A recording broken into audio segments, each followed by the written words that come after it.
Hi, welcome to Earth Science with Lab or Earth Science 1.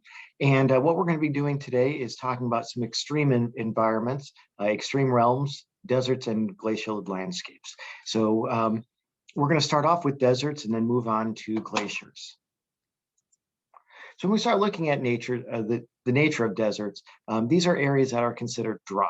Again, these are not defined by the temperature, although we commonly think that deserts are really hot areas. They're not always. They can be hot deserts, there can be cold deserts.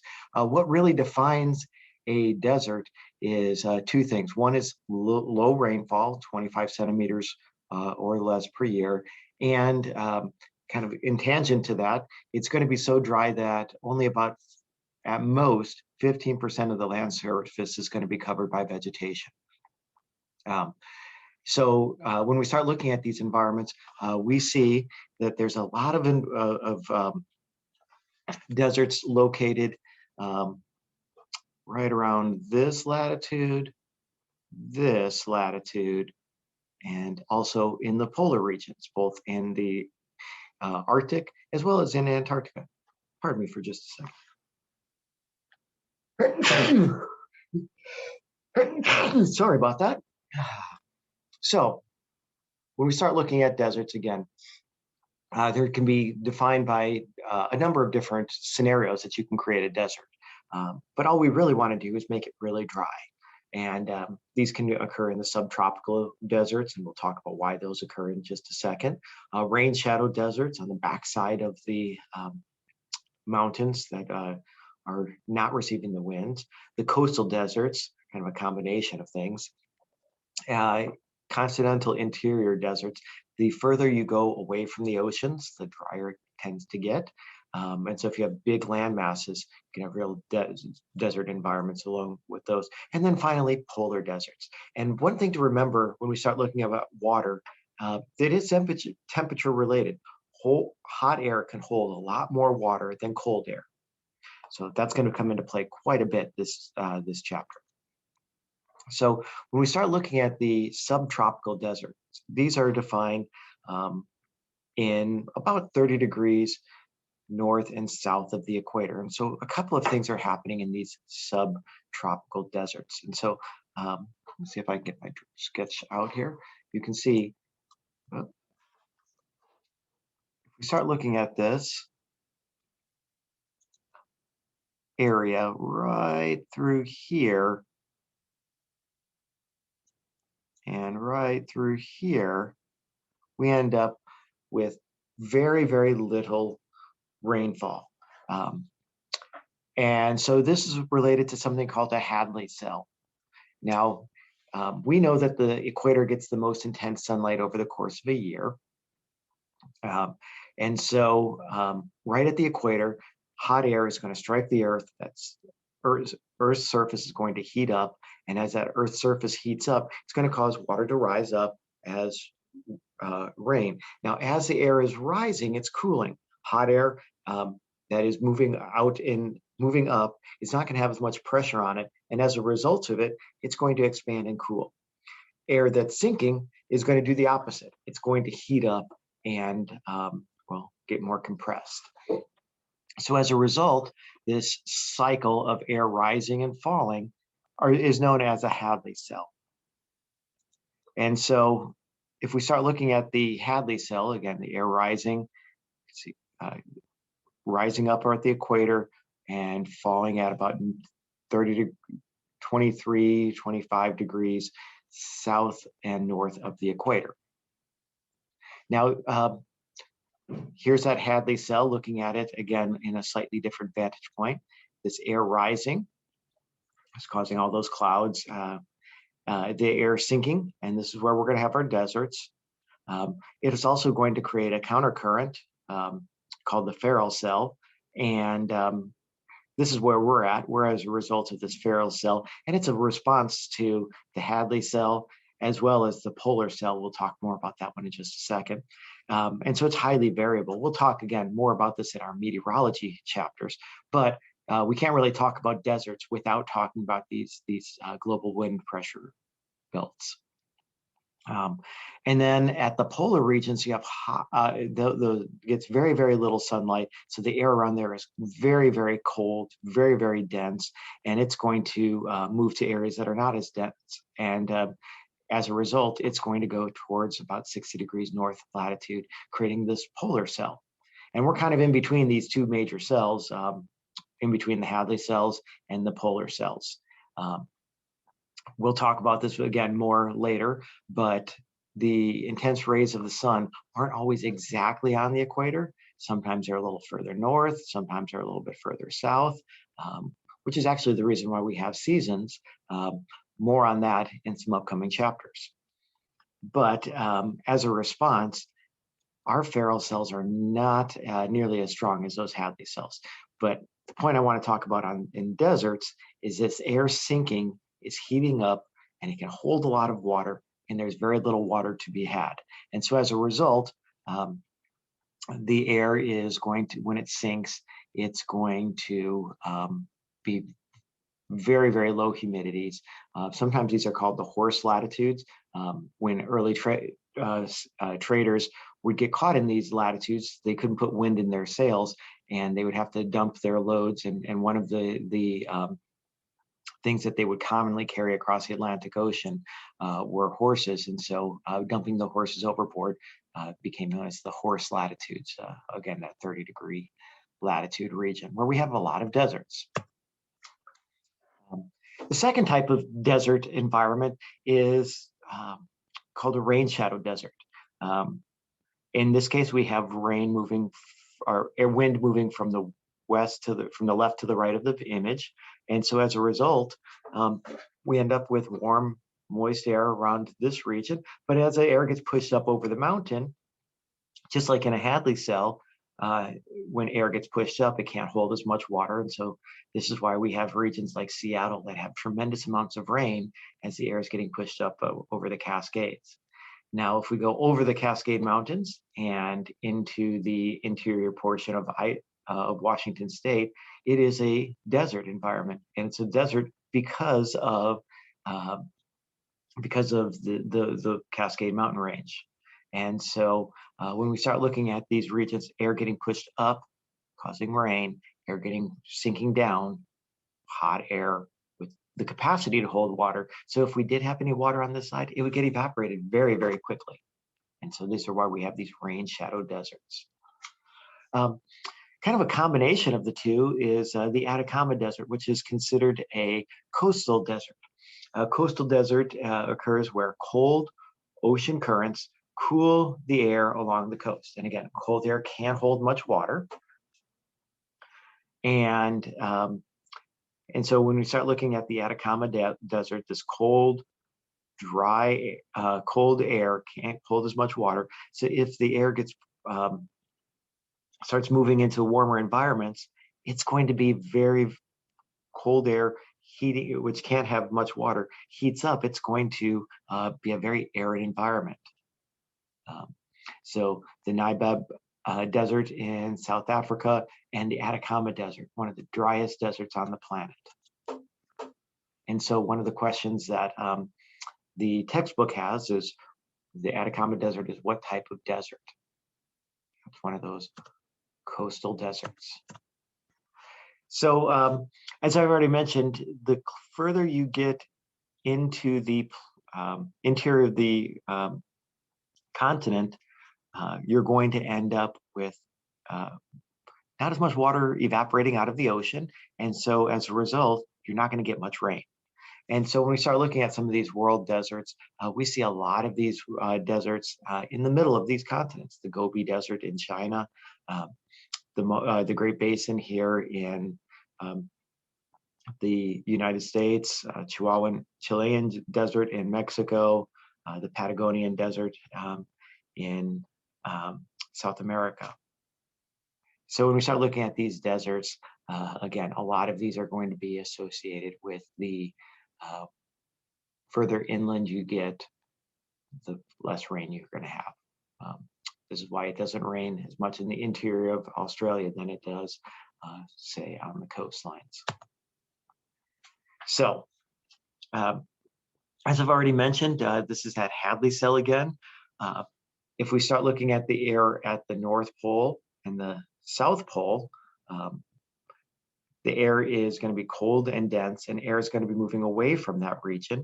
Um, and so what's going to happen is you're going to end up with these high pressure zones, and each one of these high pressure zones are going to be associated with a desert.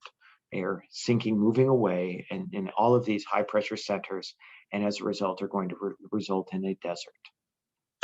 So those are kind of why we have deserts. Now we're going to look at the effects of these deserts. The first one is some weathering factors. Now here in Missouri, we have a lot of chemical weathering. We have rainfall. We are not in a desert by any stretch. We may go through a drought, but nothing coming close of a desert. When we start looking at the different types of weathering that occur here compared to these deserts, as it turns out, we're still going to deal with the same topics that we've covered in previous chapters. Physical weathering, where big rocks into small rocks, where you're going to use some type of mechanism or physically break apart the rocks. And so things like frost wedging, even with little amount of water, if it freezes, thermal expansion, if the rocks freeze or thaw, this can break apart the rocks. And then finally, chemical weathering. Now, in these environments, we don't have the universal solvent, but water is going to be very, very important. So even though we don't have a lot of weathering occurring, much chemical weathering taking place, water is still going to be very important. And then obviously oxygen is over the entire Earth, so we have plenty of oxygen to oxidize minerals. Now, when you start looking at deserts, you will recall the ideal soil profile from a previous chapter on that covered soils, the O horizon. We said O, A, E, B, C horizons. But when we start looking at a desert environment, we don't have much vegetation to fall to accumulate to create an O horizon. So as a result, we don't end up with an O horizon in this region. Additionally, we have a very arid environment, and in some cases, the groundwater can actually evaporate. And if the groundwater is evaporating out of the soil, it's going to leave behind its mineral residue, its dissolved load of usually of calcite. And so as a result, it creates this material called caliche, sometimes referred to by drillers as hard pan. It's this layer of the top of the old water table where you've removed the water and left behind the little white residue of calcite. Very similar if you had a sink that had a couple of water droplets on the sink and the water evaporated, leaving behind some of that calcite. One other kind of unique property of deserts are this stuff called a desert varnish. And so here is a sample of some of that desert varnish. And you'll notice this kind of shiny, rusty iron coating of iron oxide, giving the painted desert one of its colors is that desert varnish. Again, you can see it here in this desert cliff, where we end up with those iron stains of desert varnish. Again, this dark, shiny, rusty brown coating of iron oxide. If you have a little bit more manganese, it gives more of a blackish color, but iron tends to give us that rusty color, and clay is found on exposed rocks in the desert environment is that desert varnish. When we start looking at erosion in an environment, there's going to be rainfall still occurring in those regions, just not as often.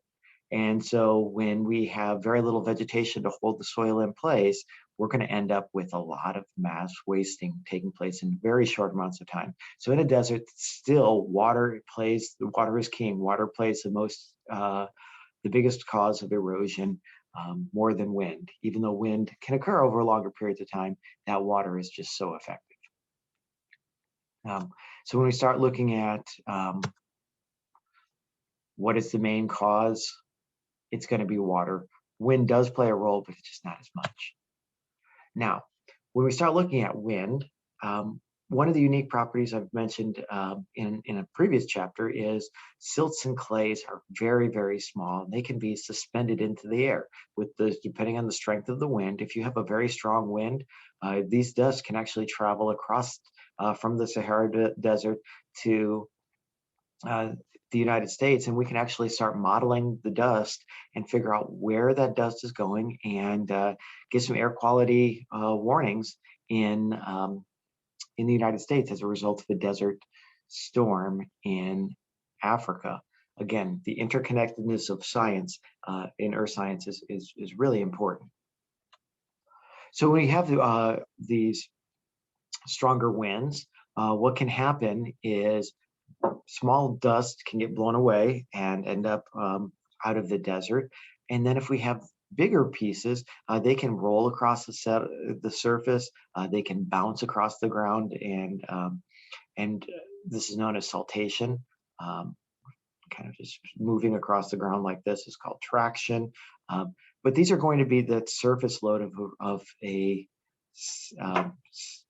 wind.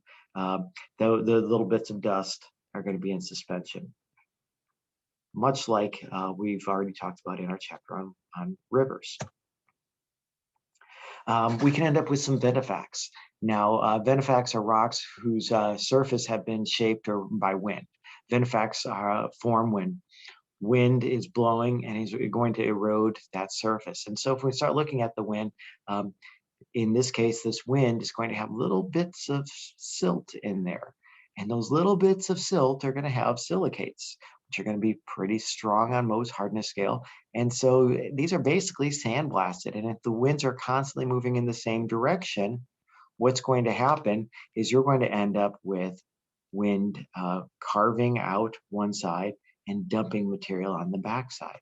If the wind should change directions, you're going to end up with two sides that have been created new facets of these benefacts.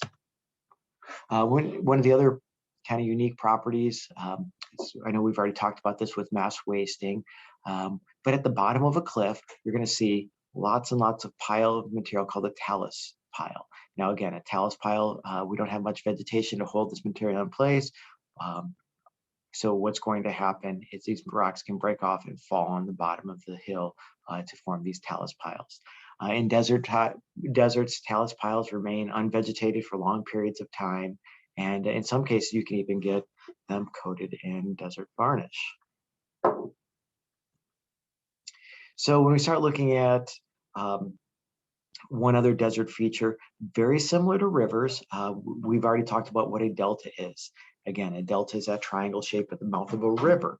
Well, if we have these rivers that only have a little bit of water in them during heavy rainfalls, what can happen is all these sediments can get carried away until we hit an area that doesn't have much topography, and it's going to dump out this material, but it's going to be above sea level, so we have to give it a different name. We're going to call it an alluvial fan as opposed to a delta. Deltas are below sea level. These are occurring where we have sediment-laden ephemeral streams, or streams that are only around through part of the year, or intermittent streams that are going to flow into the mouth of a desert canyon, leaving behind this broad deposit of alluvium, alluvium. Which of the following is a steep sloping apron of debris at the base of a cliff? So don't confuse these two. When we start looking at these, talus slope is at the base of a cliff. Alluvium is at the edge of a river, at the mouth of a river. So which of these is going to be occurring at the base of a cliff? That talus pile. Now, when we start looking at regions, I've mentioned sometimes we get rain in a desert. It's not uncommon at all. It just, the total amount of rain can't be that much. So we do have some rain carrying sediments and carrying dissolved load, But then what's going to happen is the river is going to evaporate any of that water, leaving behind the sediment in the river and leaving behind the dissolved load. And so what we end up with are these playas. These playas are developing during wet seasons, filling in those regions, and during the dry months, what those playas will dry up and leave behind this exposed lake bed. The reason why we have this, again, goes back to weather patterns. I've already mentioned that the equator gets the most amount of sun throughout the course of a year, but during the course of a year, the intense rays of the sun will go further and further north and further south. And as a response to this, what's going to happen is we can get some rare cases, certain times of the year, where we get a monsoon season. A monsoon means rainy season. And so in this case, we have this high pressure system drawing up air from in this case, the Pacific Ocean, and going into Arizona and New Mexico, and actually causing some rainfall events. And so here's your image from another image that is covering looking at two different locations. And so in December and January, this is the coast of India. Air is coming off of the mountains, so we get a bit of a rain shadow effect coupled with the interior desert. And so this area gets very, very little rain in December and January. We can compare this same location in June and July. The most intense rays of the sun are further north, and as a response, we're taking air from this Hadley cell is taking air from the ocean and causing it to go up in elevation to right where those two Hadley cells meet is called the intertropical convergence zone, and as a result, it's causing these tremendous amounts of rain. So when we start looking at these playas, that's why they occur. When we start looking at cliffs over the landscape, cliffs can retreat by breaking off and falling back down to create more of these talus slopes through differential weathering. We've already talked about differential weathering. If we have a layer of rock that is less dense underlying a layer that is more dense, what can happen is these rocks can shed off. Breaking off succeeding joints, and as they break off those succeeding joints, this pile may start to accumulate, and we can actually see the cliff face migrate across the landscape, start removing the layer from underneath that sandstone, and as a result, this creates some very unique features. And so the image on the left shows a cliff face, and we've got some retreating taking place. And if we have an isolated table here, a flat-topped area, again, where the area underneath is washed away, these are going to create these flat-topped regions called mesa, also Spanish for the word table, which makes sense why it's called that. If these are a little bit smaller, what we end up doing is these mesas can move down, get eroded down into buttes, and then finally isolated chimneys. So here's an image from your textbook showing a chimney, a butte, and a mesa in the southwest part of the United States, Monument Valley, Arizona. So what do we call a large flat top hill formed by a cliff retreat? Yeah, a mesa. If we have something that's causing an existing joint, these joints can be exacerbated. And so we can end up with these natural arches.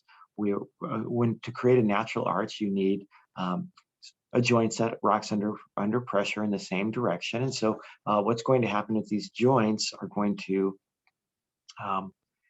get elongated. And just like that mesa starting to develop, those cracks are going to get bigger. And so if those cracks get bigger, if the joints get bigger, what's going to happen is more water is going to fall into this region. More wind can go into these regions, and so it's going to create these very steep canyons or slot canyons with very tall fins in between. If the rock underneath is less dense than the rock above, what's going to happen is you're going to create these arches, like this arch located in Arches National Park. I believe that's landscape arch. Now, you will recall in our chapter on plate tectonics that as the rocks were pulling apart, we created either horst and grabens, or in some cases half grabens, where one of these rocks are slipping and creating a high area right next to a low area. So we have these normal faults associated with extension of the southwest part of the United States. What can happen is these isolated ridges can get filled in. And so just like we have an iceberg, which is a chunk of ice and surrounded by water, we have these inselbergs, which are chunks of rock surrounded by river deposits or alluvium. And so we have these inselbergs. And so if you have an asymmetrical ridge before an inselberg starts to develop, these are called crestas, which are an asymmetrical ridge formed where sedimentary or volcanic rock dips at an angle. And again, these are very, very common in the western states because of that extensional forces. Now, as I've already mentioned, that saltation and suspended load can remove all the smaller materials. And so what's going to happen is you can end up with this desert pavement, a surface that resembles a mosaic tile separated by stone materials that are fitting together because any of the small stuff are getting blown away. And so this is why you have this desert pavement. And it looks like something you literally would have no problem driving over, as you can see by this image. Now, something you would not want to try to drive through is these sand dunes. A sand dune is where the sand is accumulating and building up in one location. And so if sand dunes, I know we already talked about this in our sedimentary rock chapter, if we have winds blowing in one direction, the winds are going to pile up this material, and then it's going to have a slip face where the material on the backside are going to fall. And as a result, what you're going to end up with in this bedding surface is you're going to end up with this cross bedding. Now, dunes don't have to always have those cross bedding techniques. You can have a lot of different types of sand dunes, again, depending on where the wind is coming from. If the wind is always in the same direction, you end up with this transverse dune with a cross bedding occurring. And so I can check that one off the list. But if we've got wind, which is slightly variable, but all mostly in the same direction, you can end up with these Barchian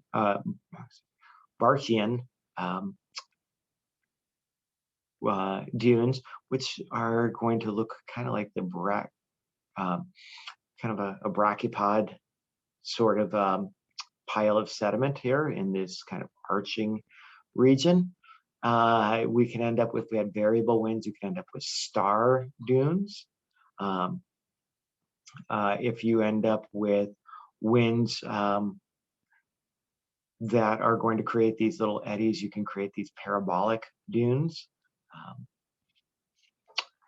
And then finally, longitudinal dunes, where where the wind will actually move along the dune face there. Notice there's no cross bedding in those longitudinal dunes.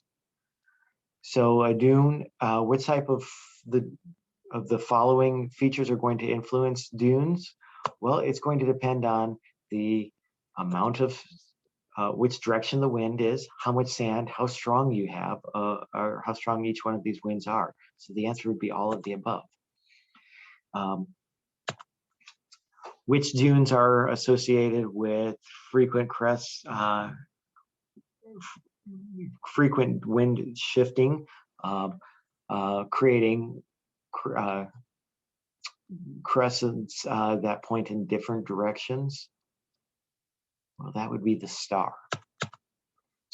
Now, one of the concerns that we have is that if we have an area that we remove the vegetation, well, by definition, that vegetation wouldn't be able to hold, or the lack of vegetation would cause us to not hold as much water in. And And if we don't have as much water in, evaporation can remove this material, and we can actually cause desertification. This is a transforming an area that was not once deserted to a desert. Again, if we remove more vegetation taking place, one of the other things that can happen is if we divert water supplies, or if we have just a changing climate, like a more intense sunlight, then we evaporate more water. And if we evaporate more water, it's not going to fall in as a rain. And so this would cause some desertification. The Aral Sea here has shrunk significantly over the past couple of years due to diversion of water. So if we're taking less water going in and you're still evaporating all that water, what's going to happen is that that area is going to become dry, smaller and smaller, and ultimately it's going to be a salt flat. So I'm going to pause the video, and actually I'm going to stop this video, and I'll do the glaciers in a separate video. If you have any questions, let me know.